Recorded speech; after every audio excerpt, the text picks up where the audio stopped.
Coming up on today's show, we're going to peek at a little early roster prediction going into training camp. I thought this could be a good refresher for everyone, a bit of a primer, if you will, of what's at stake here. Well, there's 90 guys for 53 spots, and that's what the next 6 weeks is all about. So we're going to look at some players I think that are on the bubble, some guys that would be some interesting cuts, but ultimately I'm going to crank out 53 players that make the final roster. So let's not wait any longer. Let's get into George and Sean Payton's job and start filing names on a sheet. And my first spot is the quarterback room. So Russell Wilson and Jarrett Stidham are going to make this roster.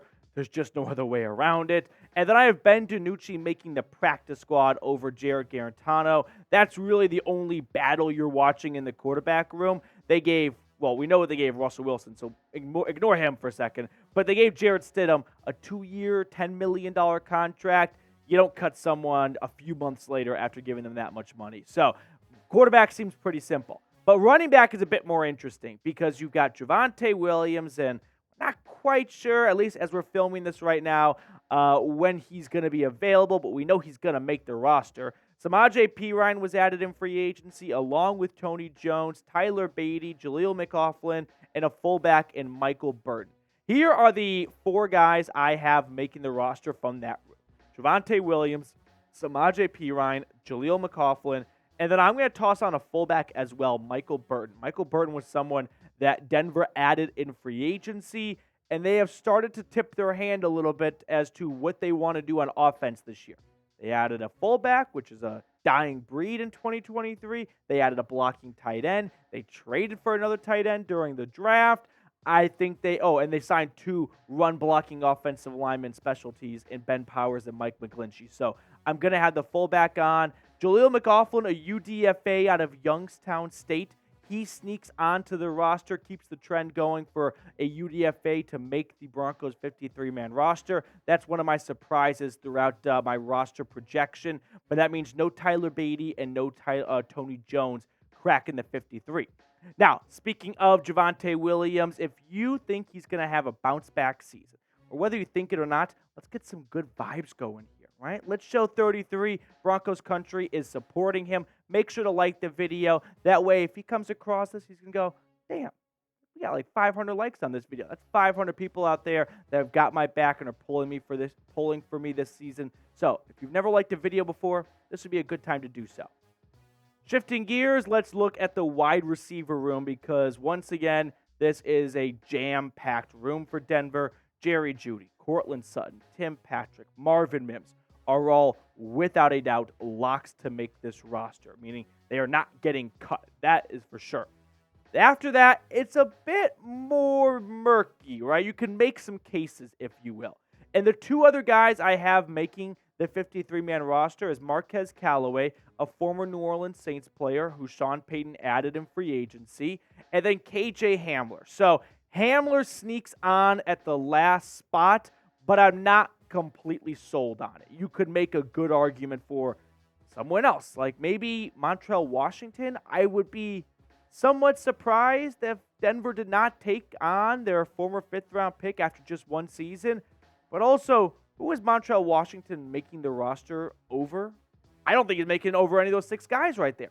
So unless Denver wants to add a 7th wide receiver, which they may, I think Montrell Washington finds himself on the outside looking in. Now, there were some other guys who were on the 53-man roster last year, like Brandon Johnson, Jalen Virgil, and 1 or 2 other names I'm forgetting right now, Kendall Hinton.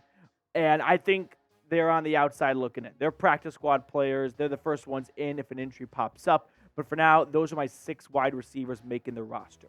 So if Montrell Washington does end up getting cut, I think it would come as a bit of a surprise. It's not very often 5th-round picks get cut after 1 season, right?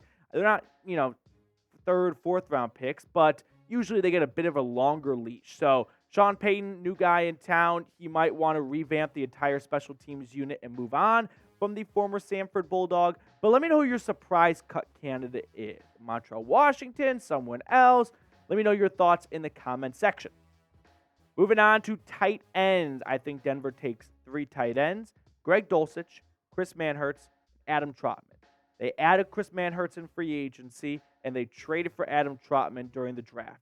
To me, I just don't think you make those two moves if you don't see a spot for them on the roster. And so that leaves Albert O on the outside looking in here. Albert O had a good mini camp and OTAs, but at the end, I just see this team only taking 3 tight ends. So I think Albert O could be a trade candidate during the preseason. Remember when Denver traded like Trinity Benson, for example, to Detroit a few summers ago? That could be Albert O, where if an injury pops up, if a team needs a tight end, Albert O might be available for them. Now let's look at the offensive line. You've got Garett Bolles, Ben Powers, Lloyd Cushenberry. I did have Cushenberry make the roster, but that one might, be debatable. Quinn Meinerz, Mike McGlinchey, all making the roster there. And then your backups. Cam Fleming, he was re-signed to be that swing tackle. I think he will make the roster. Luke Wattenberg, a former 5th-round pick, I think he makes it on, along with the rookie Alex Forsyth. They signed Kyle Fuller, different Kyle Fuller, in free agency. So 3 centers right there. I'm sure a few of them will be kicked out to guard. And then Bailey Quinn as kind of that 10th offensive lineman who can bounce around from guard to tackle. So Denver adds 10 offensive linemen to their depth chart, into the roster altogether, and that kind of sets up the whole offense right there. Now, before we look at the defensive side, we want to get to 15,000 subscribers before training camp gets underway. We've got a ways to go. I mean, we're talking 725 ways to go. So if you have not subscribed, consider going ahead and doing so. It's completely free. Plus, you get the best Broncos YouTube content. So I can't think of another good reason other than that. Make sure to hit that sub button down below. Now, switching to the other side of the line of scrimmage, the defensive line. Zach Allen, DJ Jones, and Matt Henningsen are all pretty comfortable in terms of making this roster. Allen and Jones especially. They signed Tyler Lancaster, you might recall, a few weeks ago. I think he's going to make the roster. Then there's Mike Purcell and Eyioma Uwazurike. So Purcell is an interesting one because there are some cap savings to be had. And Uwazurike was just a bit pedestrian last year, but I still think they're going to hold on to the former Iowa State Cyclone. So I have 6 defensive linemen making the roster. Jonathan Harris on the outside right now. I kind of tossed and turned with this one, but I don't think there is a spot for him after signing Tyler Lancaster and holding on to Purcell and Uwazurike. Now, at the linebacker spot, it's a very interesting room here because Frank Clark is an outside linebacker. That's what Sean Payton said once they signed the former Kansas City Chief. You've got Singleton, Jewell, and Randy Gregory. But if you go deeper on that depth chart, what about Justin Strnad, right? The UDFA, Seth Benson, Jonathan Cooper, former 7th-round pick, Aaron Patrick coming off an ACL tear. Here are the linebackers I have making the final 53-man roster. Frank Clark, Singleton, Jewell, Gregory, Baron Browning, Drew Sanders, Jonas Griffin. Those should come as no real surprise to anyone. Jonathan Cooper has been turning heads so far this summer. He was really good during minicamp and OTAs. I've always liked what I've seen out of the former Buckeye, so I think Jonathan Cooper makes this roster as a special teamer and some extra depth at edge rusher because, you might need it throughout the season. Nick Bonito makes the roster as well, but Aaron Patrick coming off an ACL tear, I think is a notable cut. It's a very deep outside linebacker room with Frank Clark in it, Randy Gregory, Baron Browning, Jonathan Cooper, Nick Bonito. Maybe they want to move Patrick to inside linebacker to find him a spot on this roster, but I think he is someone on the outside looking in. Before we get to the rest of the defense, make sure you get your very own Broncos retro t-shirt. It's a pretty sick shirt in my opinion. Plus, it's on sale, so you really can't beat a deal like that. The link for it is in the comments and the description of today's video, but it is chatsports.com/DEN retro. As we move on to the rest of the defense, the secondary, Pat Surtain, Damari Mathis, K'Wan Williams, all locks to make it. Riley Moss as well. Tremont Smith was someone they added in free agency as a return specialist, but also as a corner as well. So I think Smith has a good chance of making the 53. And then another UDFA signing, Art Green. Remember, Denver has a history of UDFAs making the 53-man roster. Art Green was a player that Denver had a pre-draft visit with. So they have their eyes on him for quite some time. And there is an open spot in the cornerback room, right? I think you can make some arguments for McMillian making the roster again. But for me, I'm going to go with the UDFA out of Houston, Art Green, as the sixth and final cornerback on this roster. As for the safety room, it's a very deep room, right? You brought back or you re-signed Kareem Jackson.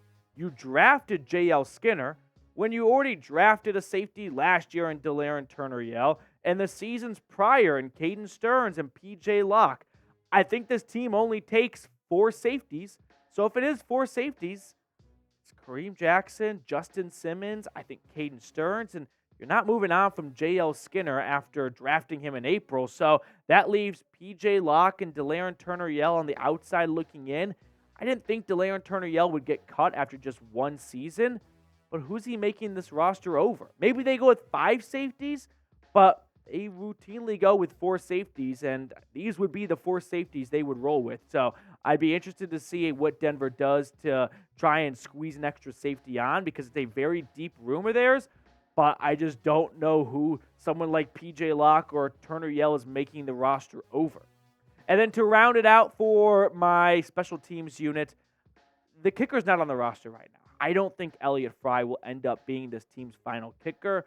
All it takes is one bad preseason game for them to open up the search once again, bring in some more veterans and whatnot, and I think one of those guys would end up being the kicker for this team. So put me down for TBD at kicker because I don't think it's going to be Elliott Fry. He's just too inexperienced for my liking. Riley Dixon was someone they added in free agency, and then remember they brought on Mitchell Fabioni in the middle of last season, and he is this team's long snapper. So those are the 53 players I have making the 53-man roster going into training camp. But a quick reminder, injuries happen. No one saw Tim Patrick going down. But Tim Patrick did go down last year during camp. So what does that mean? A wide receiver gets to make the roster that wasn't going to make it before, right? Spots open up. Injuries pop up. So right now it might feel impossible to try and envision a world where some of these bubble guys make the roster. But inevitably, we know injuries are going to happen, and that's going to create an extra spot or two, and that's where some of these guys on the outside looking in end up creeping onto the 53-man roster. Time for my summer hot takes as we make our way towards week 1. We are filming today's show during our live show, which airs every single Tuesday at 3 o'clock Mountain Time. So I'm trying to project or follow the weatherman's projection for the weather reading today, which said it was going to be 90 degrees. So 90 degrees gets us right at that first take, hot sand take. And I couldn't think of a great first take, so I decided to go with the hot sand take, but make sure extra hot sand. So mine is the Broncos make another trade before the season kicks off. I know people get a bit tired of constant trade talk and whatnot, but to me, Denver just feels too deep at some positions that they don't need that many guys at. So I think wide receiver is a prime example of, is Denver going to be a top 10 passing team in 2023? Probably not. So do they need to be 7 or 8 deep at wide receiver? Probably not. So I think you might see a wide receiver get moved or some other position, but the Paytons, I think, are good for one more trade. Sean Payton has always been someone to, not sit on his hands. He's a very active coach/GM, and we know George Paton is not afraid to make trades either. He has made a handful throughout the season. Remember last year, Malik Reed got traded to Pittsburgh right before the season started. So I think you might see another trade pop up over the next few weeks.